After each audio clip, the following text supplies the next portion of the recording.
Prishtinë, doganat e Kosovës morën mbi vete të gjitha përgjegjësitë që deri tani i kishte shërbimi doganor i UNMIK-ut.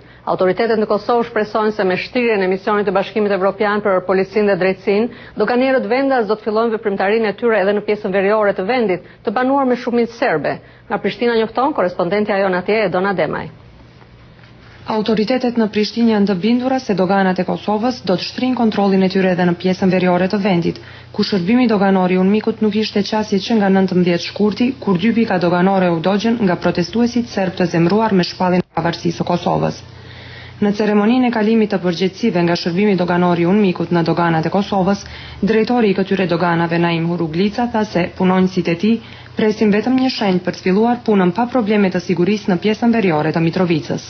Doganat janë një ndër institucionet që zbatojnë ligjin, në këtë rast asistenca e misionit të OLEX-it do të jetë në monitorim, mentorim në një mënyrë, po edhe një mbikëqyrje të lehtë në vendet në gjithë territorin e Kosovës aty ku shtrihen doganat.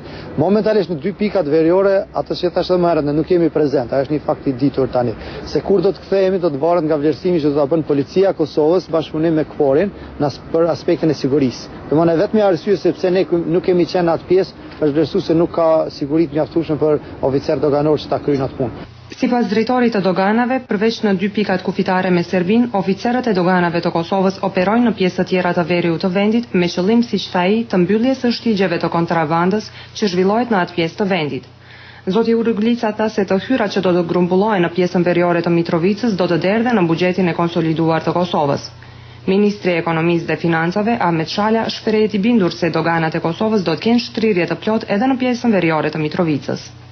Sot përmbyllet definitivisht konsideroj përpjekjet e qeverisë të Kosovës, të institucioneve të Kosovës për të qenë të mbetësishme në të gjitha deget strategjike dhe të gjitha institucionet e rëndësishme, e sidomos në pjesën e legjislacionit dhe në pjesën e ekzekutivit, ku doganat e Kosovës do të shtrihen në tërë territorin e Kosovës.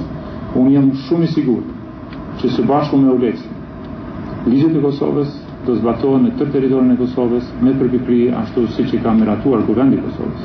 Autoritetet shpresojnë se me shtrirjen e misionit të Bashkimit Evropian për policinë dhe drejtsinë, doganierët vendas do të fillojnë veprimtarinë e tyre edhe në veri.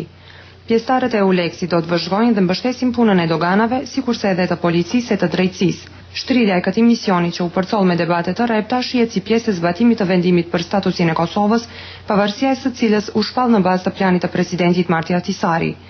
Ky plan parashet që Kosova të ketë edhe forcën e saj të sigurisë, e cila do të pasojë shpërbërjen e trupave mbrojtëse të Kosovës. Autoritetet prezantuan sot edhe uniformat, emblemat, gradat dhe rregulloret e forcës së sigurisë. Uniformat janë dhuratë e Shteteve të Bashkuara, të cilat bashkë me NATO-n do të mbështesin ngritjen e kësaj force. Për zërin e Amerikës, Edona Demaj, Prishtinë.